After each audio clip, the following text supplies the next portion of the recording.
Kamila menyadari kalau dia tidak akan bisa mendapatkan informasi lebih dari Dr. Fajar. Jadi dia buru-buru berkata, "Terima kasih banyak dokter, aku akan mencari jalan lain. Uang konsultasinya tidak perlu dikembalikan." Setelah itu dia membungkuk sopan, "Dokter, aku permisi dulu." Begitu Kamila keluar dari klinik bersama Sasa, mereka langsung masuk ke sebuah mobil van yang sudah menunggu di pinggir jalan. Begitu pintu mobil tertutup, Kamila langsung berkata dengan tegas, "Kelihatannya kesembuhan Ridwan Tama seharusnya bukan karena kehebatan Dr. Fajar. Dr. Fajar ini sepertinya hanya dipakai untuk menutupi fakta sebenarnya. Jadi di balik ini pasti ada seseorang yang jauh lebih misterius." Sasa tidak bisa menahan diri dan bertanya, "Nona, mungkinkah orang itu benar-benar Tuan Andi?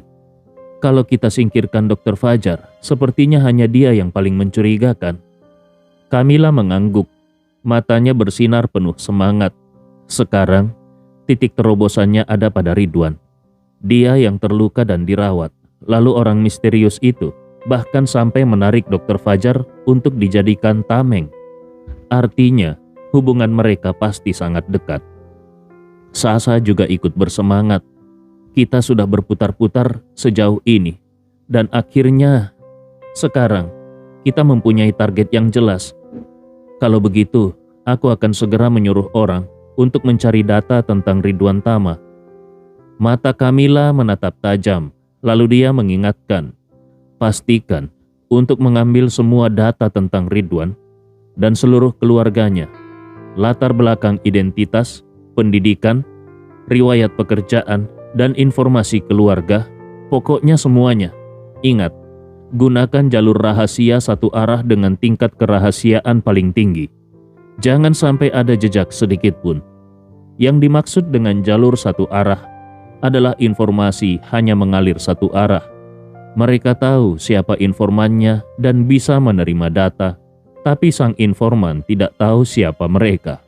Dengan begitu, sekalipun informan itu tertangkap, musuh tidak akan bisa menelusuri jejak balik ke mereka. Ini adalah cara yang paling aman untuk mengumpulkan intelijen. Kamila sangat paham bahwa jaringan intel ini seperti pedang bermata dua. Kalau mereka bisa menyelidiki orang lain, maka orang lain juga bisa memasang perangkap untuk mengendus siapa yang mencoba menyelidiki mereka. Kalau sampai begitu, dirinya yang seharusnya di balik layar bisa langsung ketahuan hanya karena memeriksa data orang yang diincar. Maka dari itu, dia harus benar-benar hati-hati dan memastikan keamanannya. Saat ini, Andi sama sekali tidak menyadari kalau ada seorang wanita yang untuk pertama kalinya berhasil mengurai semua lapisan petunjuk di masyarakat. Wanita itu satu persatu menyingkap semuanya hingga akhirnya menargetkan ayah mertuanya Ridwan. Kekuatan dan kemampuan keluarga Winata bahkan jauh melebihi keluarga Rewa. Jadi, penyelidikan Kamila ini sama sekali tidak menggugah sistem peringatan keluarga Rewa. Tidak lama kemudian, Sasa mengumpulkan semua data tentang Ridwan dan keluarganya, lalu meletakkannya di depan Kamila. Kamila langsung mengambil diagram silsilah keluarga Tama. Di diagram itu, dari kakek nenek keluarga Tama sampai kedua putra mereka, Ridwan dan Paul, semuanya tercatat dengan jelas. Bagaimanapun juga, keluarga Tama bukan keluarga terpandang ataupun keluarga rahasia. Jadi, data mereka sangat mudah didapat. Kamila meneliti satu persatu nama yang tercantum. Begitu matanya sampai ke putri Ridwan, Najwa, dia langsung melihat kalimat di samping nama Najwa, suami, Andi Rewa. Saat melihat nama Andi itu, mata Kamila langsung bersinar penuh kegembiraan. Sejak dia tiba di Makassar, dia sudah sangat peka terhadap nama Andi. Dan sekarang begitu melihat bahwa menantu Ridwan bernama Andi Rewa, dia hampir tanpa ragu berkata dengan penuh keyakinan, pasti dia orangnya. Setelah itu dia buru-buru menatap Sasa dan bertanya, "Apakah kau sudah mengumpulkan data tentang Andi Rewa?" Sasa menjawab dengan cepat, "Sudah, ada di tumpukan data yang ini." Kamila langsung mengambil dokumen tentang Andi Rewa, lalu membukanya, dan saat dia melihat foto kartu identitas Andi, dia langsung mengepalkan tangannya erat-erat dengan penuh semangat. Ternyata benar dia. Sambil mengetuk-ngetuk foto Andi dengan jarinya, dia bergumam pelan, "Halo Tuan Andi Rewa. Akhirnya kita bertemu lagi." Kemudian dia langsung mulai meneliti data resmi tentang Andi. Tapi baru sekilas membaca dia sudah tercengang. Orang ini ternyata tidak punya catatan keluarga sama sekali. Tidak ada catatan tentang orang tua, kakek nenek, atau kerabat lainnya. Apakah dia ini muncul dari batu? Sasa mengangguk dan menjelaskan, "Nona, latar belakang si Andi ini memang cukup tragis. Catatan resminya mengatakan kalau dia dibuang sejak bayi, lalu diasuh panti asuhan. Waktu itu pencatatan penduduk juga agak kacau. Jadi dia baru mempunyai identitas resmi saat berusia 8 tahun. Sebenarnya ini semua adalah rekayasa Sangkala. Andi Rewa baru masuk panti asuhan di usia 8 tahun. Dan catatan kependudukannya pun bukan asli Makassar. Saat itu, agar Andi aman sepenuhnya, Sangkala harus memberinya identitas baru, yang lokal Makassar dan tidak mudah dicurigai di masa depan. Maka dibuatlah cerita bahwa Andi ini bayi yatim piatu yang dibuang, tidak diketahui orang tuanya, dan baru resmi masuk data pemerintah saat usia 8 tahun. Dengan begitu, semua terlihat masuk akal. Lagi pula banyak juga bayi yang dibuang, akhirnya diurus negara dan dibuatkan data resmi seperti itu. Kamila membaca semuanya tanpa curiga. Dia hanya merasa terkejut dan berkata, "Ternyata latar belakang Andi ini sangat sengsara. Dan aku lihat dia juga hanya lulusan SMA. Sempat kuliah sebentar sebelum menikah, tapi tidak mempunyai gelar." Sasa juga menghela napas. Benar, latar belakangnya cukup memprihatinkan. Dan setelah dia menikah, statusnya pindah dari panti asuhan ke rumah keluarga Tama. Sepertinya dia menjadi menantu yang masuk ke keluarga istri. Kamila langsung mengernyitkan dahinya. Jadi, Tuan Andi ini sebenarnya menantu yang masuk ke keluarga istri. Kalau dia memang sehebat itu, kenapa dia mau menjadi menantu dari keluarga kecil yang bahkan tidak punya pengaruh besar seperti keluarga Tama? Di dalam benaknya, status menantu masuk rumah keluarga istri itu adalah posisi sosial paling rendah di masyarakat. Biasanya hanya orang yang sangat miskin atau yang statusnya jauh lebih rendah dari pihak wanita yang rela menanggalkan harga diri demi masuk ke keluarga istri. Para menantu itu biasanya diperlakukan rendah, harus tunduk dan sering dihina. Bahkan anak-anak yang lahir pun akan mengikuti marga pihak perempuan. Karena pemahaman ini, Kamila merasa sangat bingung. Kalau Andi Rewa memang sehebat itu, kenapa dia harus bersedia menjadi menantu yang masuk ke keluarga kecil seperti keluarga Tama? Karena tidak bisa memahaminya, dahi Kamila berkerut dalam. Dia terus saja memikirkan berbagai kemungkinan. Sasa yang melihat ekspresinya serius, tapi juga tampak bingung dan tidak tahan untuk bertanya. "Nona, sekarang bagaimana pendapatmu mengenai ini?" Kamila menghela napas. Dia menatap setumpuk besar dokumen di depannya. Sambil memijat pelipis dengan jemari putih halusnya, dia berkata dengan perasaan galau. Kalau dilihat dari semua data ini, seluruh keluarga Tama, mulai dari Nyonya Tama, total aset mereka kalau digabungkan paling-paling hanya sekitar 100 juta. Tapi kalau si Andi ini benar adalah orang yang kita cari, yang memiliki jamu regenerasi, maka satu saset jamu saja nilainya bisa mencapai puluhan miliar. Kalau begitu, kekuatan Andi ini jelas ratusan bahkan ribuan kali lebih besar dari keluarga Tama. Lalu bagaimana mungkin dia mau menjadi menantu yang masuk ke keluarga Tama? Kamila melanjutkan, kalau menggunakan logika, ini ibarat seorang konglomerat dengan kekayaan hampir 100 juta masuk ke keluarga miskin yang aset seluruh keluarganya tidak sampai 10 juta. Kalau begitu, aku ingin tahu, dia masuk ke sana untuk menjadi menantu atau sebenarnya untuk melakukan bakti sosial? Sasa juga mengangguk setuju. Kalau selisih kekayaannya sejauh itu, keluarga Tama seharusnya menyembah Andi. Bagaimana bisa dia malah disebut menantu yang masuk ke keluarga istri? Lalu dia bertanya lagi, Nona, apakah mungkin sejak awal kita sudah salah menduga? Kamila mengepalkan bibirnya, lalu tiba-tiba matanya menunjukkan tekad dan dengan suara tegas dia berkata, kita sudah meneliti petunjuk demi petunjuk, hingga akhirnya fokus ke sini. Semuanya cocok, jadi tidak seharusnya ada kesalahan. Lagi pula, catatan medis Ridwan juga jelas. Dia benar-benar mengalami cedera tulang belakang total dan lumpuh separuh badan. Tapi dalam sehari dia langsung sembuh total. Keajaiban medis seperti ini memang nyata terjadi, tapi entahlah.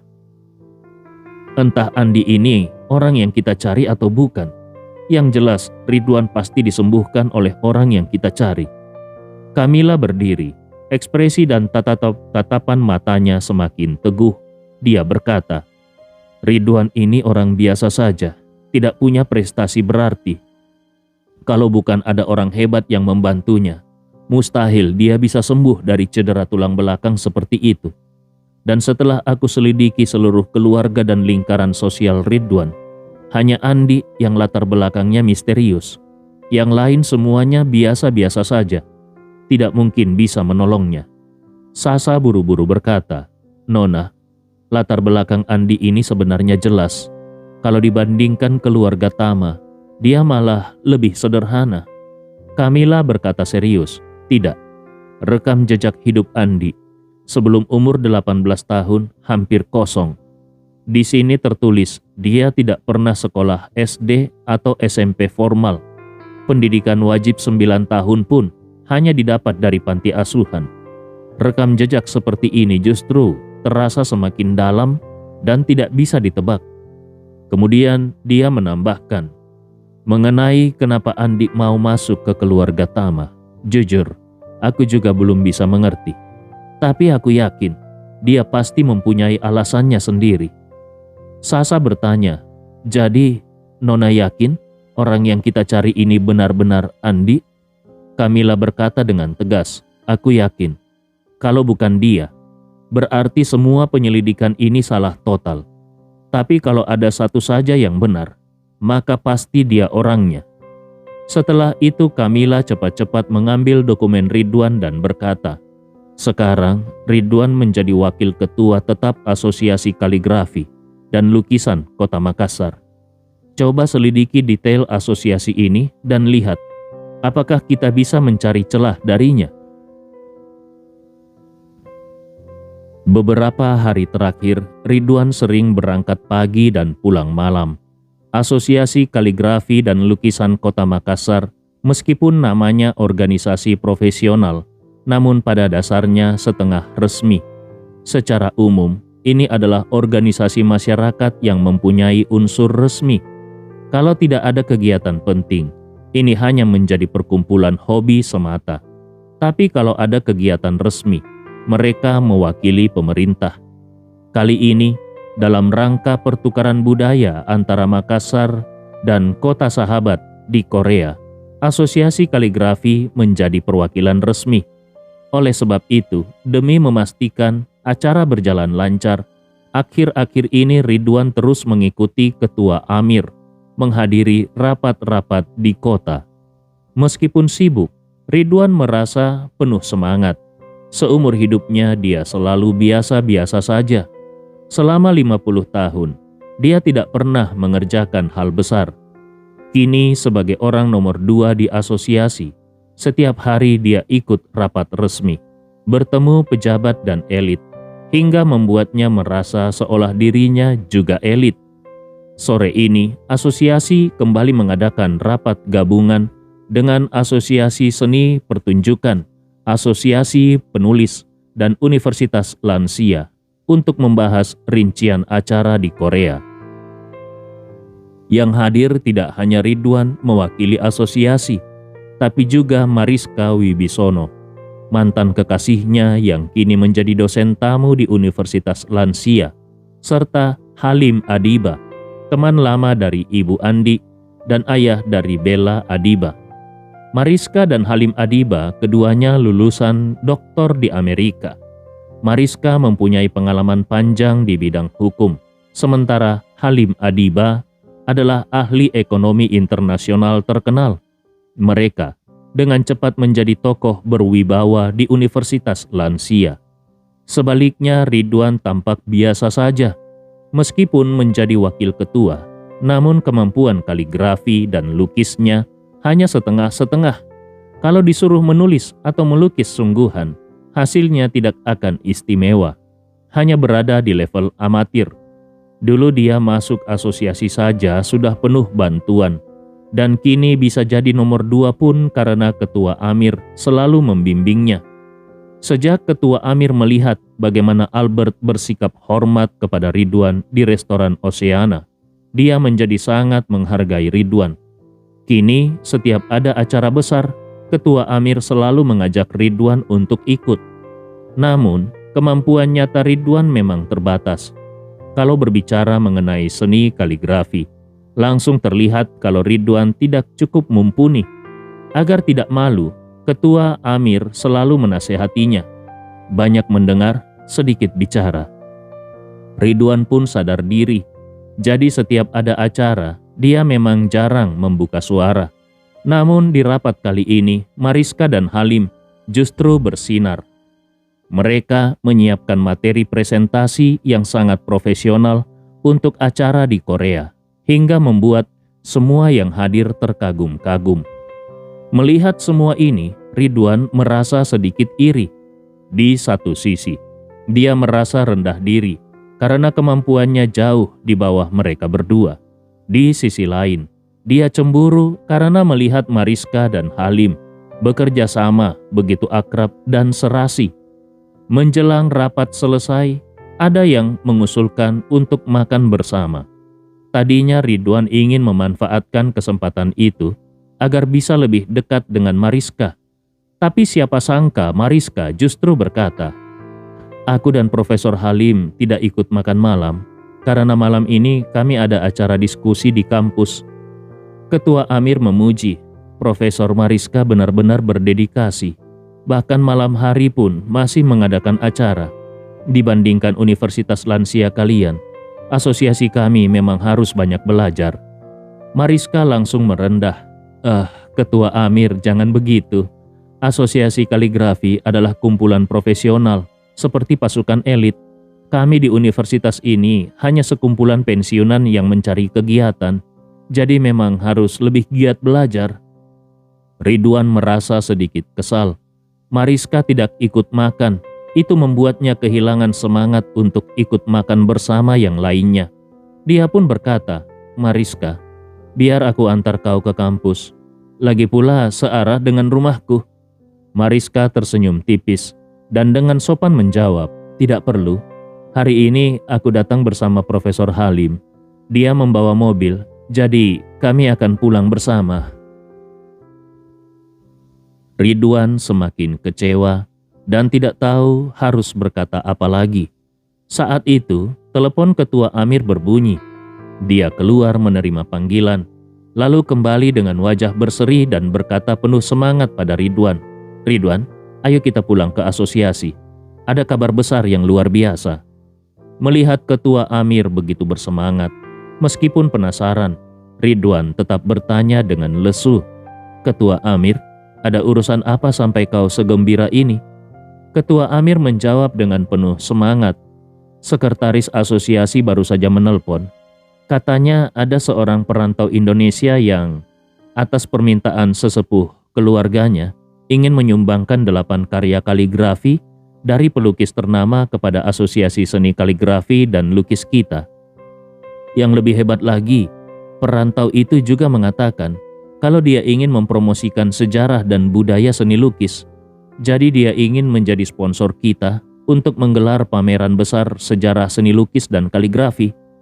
Sambil berbicara, dia menepuk bahu Ridwan dengan semangat. Kalau pameran ini sukses, asosiasi seni kita akan menjadi terkenal. Ayo, kita kembali dulu ke kantor dan bertemu dengan donatur ini. Sebenarnya Ridwan kurang tertarik dengan urusan ini. Mengenai pameran atau donatur, baginya itu tidak penting. Yang dia pikirkan hanya bagaimana bisa cepat-cepat bersatu kembali dengan Mariska, agar tidak ada lagi pria lain yang berani mendekati Mariska, terutama Halim Adiba. Tapi, sebagai orang nomor 2 di asosiasi dan ketua Amir sudah mengajaknya, jelas dia tidak bisa menolak. Akhirnya dia mengangguk. Oke, ayo kita berangkat sekarang. Mereka berempat pun berjalan ke tempat parkir. Mobil Profesor Halim terparkir lebih dekat. Jadi Mariska berkata kepada Ridwan dan ketua Amir, Ridwan, ketua Amir, kami pamit dulu ya. Lain waktu kita bertemu lagi. Sambil tersenyum, ketua Amir menjawab, baik Profesor Mariska, Profesor Halim, silakan duluan. Mobil kami agak jauh parkirnya. Mariska tersenyum dan Profesor Halim juga berpamitan kepada mereka sebelum masuk mobil dan pergi. Melihat mobil mereka semakin menjauh, ketua Amir tidak tahan berkomentar. Profesor Mariska dan Profesor Halim itu terlihat sangat serasi, bukan? Ucapan itu membuat hati Ridwan semakin panas. Dia tidak tahan menggerutu. Aku lihat si Halim Adiba itu hanya ingin menempel pada Mariska untuk mendompleng ketenaran. Melihat wajah Ridwan yang marah, ketua Amir terkejut dan berseru, Ridwan, jangan-jangan kau ada rasa ke Profesor Mariska? Sebenarnya ketua Amir tidak mengetahui mengenai masa lalu Ridwan dengan Mariska. Dia hanya tahu mereka dulunya adalah teman lama. Apalagi status Ridwan masih mempunyai istri, dan itu diketahui oleh ketua Amir. Jadi selama ini dia tidak pernah mencurigai sesuatu. Tapi sekarang melihat Ridwan selalu marah-marah setiap kali Mariska dekat dengan Halim, dia langsung merasa ada yang janggal. Dan Ridwan ini memang contoh lelaki penakut kelas kakap. Dalam situasi seperti ini, tentu saja dia tidak berani mengakui yang sebenarnya. Dia langsung menggelengkan kepalanya dan berkata, itu tidak mungkin. Ketua Amir, aku hanya merasa kalau si Halim Adiba itu tidak pantas untuk Mariska. Ketua Amir mengangguk, lalu dengan nada serius dia berkata, baguslah, kalau memang tidak ada apa-apa. Kau harus tahu asosiasi kita ini setengah resmi. Kita ini wakilnya dunia budaya. Kau punya istri. Kalau sampai keluar isu miring mengenai skandal, misalnya dituduh selingkuh, itu sudah menyangkut urusan kode etik. Aku pun tidak mungkin bisa menolongmu. Ucapan ini langsung membuat hati Ridwan sakit setengah mati. Di kepalanya langsung muncul wajah Carla, istrinya. Dia langsung bisa membayangkan kalau Carla sampai tahu Mariska pulang ke Makassar dan berhubungan dekat dengannya, Carla pasti akan mengamuk. Tapi masalahnya, dia juga tidak bisa bercerai dari Carla. Istrinya itu sudah dengan tegas mengatakan tidak akan cerai. Jadi, kalau dia mau menggugat cerai sepihak pun, rasanya hampir mustahil. Sesuai aturan sekarang, kalau tidak ada kesalahan fatal dari salah satu pihak, maka gugat cerai harus disertai bukti pisah rumah minimal 2 tahun. Kalau tidak, sekalipun menggugat ke pengadilan, pasti akan ditolak. Dan kalau mereka benar-benar pisah rumah, selama 2 tahun itu, Carla pasti akan membuat hidupnya seolah berada di neraka. Bayangan itu langsung membuat Ridwan lemas dan gelisah. Dia sudah hidup bertahun-tahun dengan Carla yang selalu menekan dan merendahkannya. Jadi secara mental, dia sudah ketakutan setengah mati kepada istrinya itu. Dia tahu Carla adalah batu besar yang menghalangi jalannya ke Mariska. Tapi dia sama sekali tidak mempunyai keberanian untuk menyingkirkan batu itu. Tidak lama kemudian, Ketua Amir dan Ridwan masing-masing mengendarai mobil mereka dan kembali ke Asosiasi Kaligrafi dan Lukisan secara hampir bersamaan. Saat itu, Kamila sudah lama menunggu di sana. Begitu Ketua Amir tiba, sekretaris langsung membawanya bersama Ridwan ke ruang rapat. Kepada Kamila yang sedang menunggu, sekretaris itu berkata, "Nona Karmila, ini adalah Ketua Amir dari Asosiasi Kaligrafi dan Lukisan kami, serta Wakil Ketua Ridwan." Setelah itu dia memperkenalkan Kamila kepada keduanya. "Ketua Amir, Wakil Ketua Ridwan, ini adalah Nona Kamila Wiratama, warga keturunan Indonesia berkewarganegaraan Perancis yang aku sebutkan di telepon tadi." Kamila demi kehati-hatian memang tidak menggunakan identitas aslinya.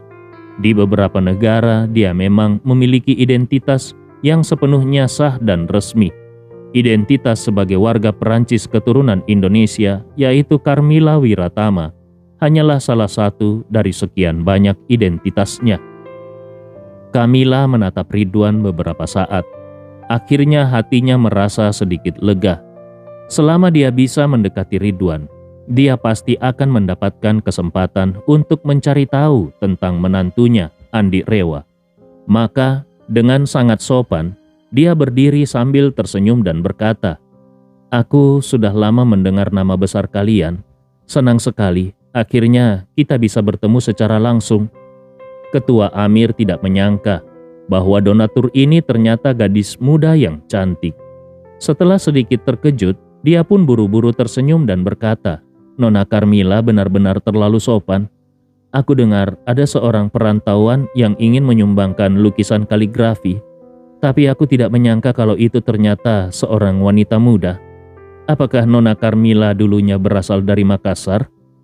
Kamila tersenyum kecil sambil berkata, "Leluhur kami memang berasal dari Makassar. Walaupun beberapa generasi terakhir menetap di luar negeri, namun para sesepuh kami tetap mempunyai ikatan emosional yang kuat dengan Makassar. Hanya saja, mereka kini sudah uzur dan sulit untuk bepergian. Jadi aku yang diutus untuk menyumbangkan sedikit tenaga bagi dunia seni kaligrafi Makassar." Sambil berbicara, dia memanggil asistennya Sasa. "Sasa, cepat ambilkan kaligrafi yang dipersiapkan oleh kakek." Sasa segera maju sambil mengangkat sebuah kotak kayu yang terbuat dari kayu berlapis emas. Setelah diletakkan di meja rapat dan dibuka, tampak di dalamnya 8 gulungan lukisan. Kedelapan gulungan ini baru dibeli keluarga Winata semalam dari seorang kolektor di Amerika, lalu langsung dikirim ke Makassar. Semua ini disiapkan untuk mendukung cerita latar yang disusun Kamila, demi mendapatkan kesempatan untuk berkenalan dengan Ridwan. Namun, baik Ketua Amir maupun Ridwan sama sekali tidak menyadari bahwa semua ini hanyalah bagian dari sandiwara besar yang dimainkan Kamila. Tujuannya semata-mata untuk bisa mendekati menantu keluarga Tama, yaitu Andi Rewa. Ketua Amir tentu saja sangat bersemangat. Dia segera mengeluarkan sepasang sarung tangan putih dari sakunya, lalu dengan hati-hati mengambil salah satu gulungan, membukanya perlahan di atas meja sambil memuji. "Ini memang mahakarya. Dari goresan tintanya, tampak ini dibuat di masa puncak kejayaan sang pelukis. Kondisinya pun terawat sempurna, sungguh sangat berharga. Karya-karya ini nilainya sangat besar, dalam, mencerminkan sejarah dan budaya lokal Makassar. Tidak disangka hari ini aku bisa menyaksikannya langsung di Makassar." Lalu dia memanggil Ridwan. "Ridwan, lihatlah. Bisa dikatakan ini adalah karya terbaik dari seniman kaligrafi asli Makassar. 8 karya ini paling mampu mewakili sejarah budaya kita. Lihat goresannya, kuat dan bertenaga, tapi detailnya halus, penuh pesona, sungguh luar biasa." Ridwan yang sebenarnya buta mengenai kaligrafi hanya bisa berpura-pura mengerti. Dia pun ikut-ikutan memuji. "Memang kaligrafi yang luar biasa. Sekilas saja sudah tampak karya master. Hebat sekali." Kalimat Ridwan ini membuat Kamila semakin yakin kalau orang tua ini sebenarnya hanya macan ompong, alias hanya pandai bicara tapi tidak paham isi. Saat ini Ketua Amir sudah memeriksa 8 karya tersebut satu persatu. Semakin melihatnya, dia semakin bahagia. Dia tidak tahan untuk bertanya, "Nona Karmila, kau benar-benar ingin menyumbangkan 8 karya ini ke Asosiasi Kaligrafi dan Lukisan Makassar?" Kamila tanpa ragu menjawab, "Tentu saja. Kalau Ketua Amir tidak keberatan, aku bisa segera menandatangani surat pernyataan donasi secara resmi." Ketua Amir pun sangat terharu hingga suaranya bergetar. "Wah, terima kasih banyak Nona Karmila. Ke-8 karya ini pasti akan menjadi karya seni yang mengguncang dunia seni kaligrafi Makassar. Aku mewakili seluruh seniman dan pecinta kaligrafi di Makassar mengucapkan terima kasih sebesar-besarnya atas kemurahan hatimu." Kamila tersenyum. Ketua Amir terlalu memuji. 8 karya ini adalah niat tulus dari para sesepuh keluarga kami. Aku hanya sebagai wakil untuk menyerahkannya. Ketua Amir pun bertanya penuh rasa syukur, "Kalau boleh tahu, siapa nama sesepuhmu itu? Nanti aku ingin menyebarkan kabar ini agar semua orang tahu jasa besarnya untuk budaya Makassar." Kamila menjawab serius, "Ketua Amir, kakekku orangnya low profile dan tidak suka diekspos. Dia tidak ingin identitasnya dipublikasikan. Tapi yang pasti beliau sangat peduli dengan pelestarian budaya Makassar. Bahkan beliau memerintahkan aku untuk menggelar pameran seni lokal Makassar di sini. Mengenai pameran ini, aku harap Ketua Amir dan Wakil Ketua Ridwan bisa membantu mengkoordinirnya. Segala biaya akan ditanggung oleh keluarga kami. Saat pameran dimulai, kakekku pasti akan datang langsung, dan saat itu bisa bertemu dengan kalian berdua secara langsung." Ketua Amir mengangguk. "Kalau begitu, nanti saat pameran dimulai, aku akan sangat menantikan untuk bertemu langsung dengan beliau." Setelah itu dia pun bertanya hati-hati, "Kalau boleh tahu, berapa kira-kira anggaran yang disiapkan untuk pameran ini?" Kamila menjawab santai, "Awalnya kami siapkan sekitar 500 juta. Kalau kurang bisa ditambah lagi." Ketua Amir sangat terkejut mendengarnya. Selama ini Asosiasi Kaligrafi dan Lukisan sangat bergantung pada dana hibah pemerintah. Setahun pun hanya bisa mendapat sekitar beberapa puluh juta. Kalau kekurangan, Ketua Amir bahkan harus berusaha keras mencari penghasilan tambahan agar asosiasi tetap berjalan. Tiba-tiba dia mendengar bahwa hanya untuk satu pameran saja disiapkan dana 500 juta. Dia nyaris tidak bisa percaya. Ridwan justru sangat antusias. Dia berkata kepada Ketua Amir, "Ketua, kita bisa membuat pameran besar-besaran agar semua asosiasi seni lain di Makassar, termasuk kampus-kampus dan universitas lansia, melihat siapa yang paling hebat."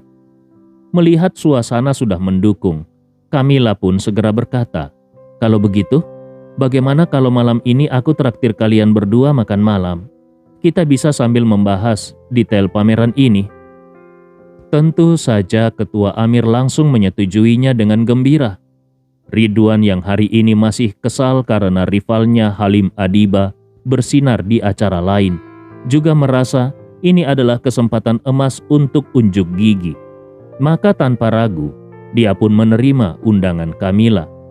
Hanya saja, kedua orang tua yang usianya kalau digabung sudah lebih dari 100 tahun ini sama sekali tidak menyadari bahwa gadis muda di depan mereka ini sebenarnya tujuannya sama sekali bukan sekedar pameran atau donasi.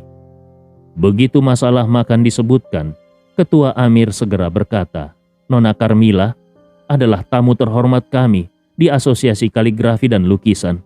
Untuk makan malam ini, apapun yang terjadi, aku yang akan mengaturnya." Kemudian ia melihat ke arah Ridwan dan berkata, "Ridwan, kau kan berteman baik dengan Tuan Albert dari restoran Oceana. Bagaimana kalau kau bantu aku untuk memesan ruang private di sana? agar kita bisa menjamu Nona Carmilla di restoran Oceana malam ini. Tentu saja Ridwan tidak akan menolak hal seperti itu. Tuan Albert sangat menghormatinya, jadi memesan ruang private untuk mereka bukanlah masalah. Dia langsung menjawab, "Baik ketua, aku akan segera menelpon Tuan Albert untuk memesan ruang private yang bagus."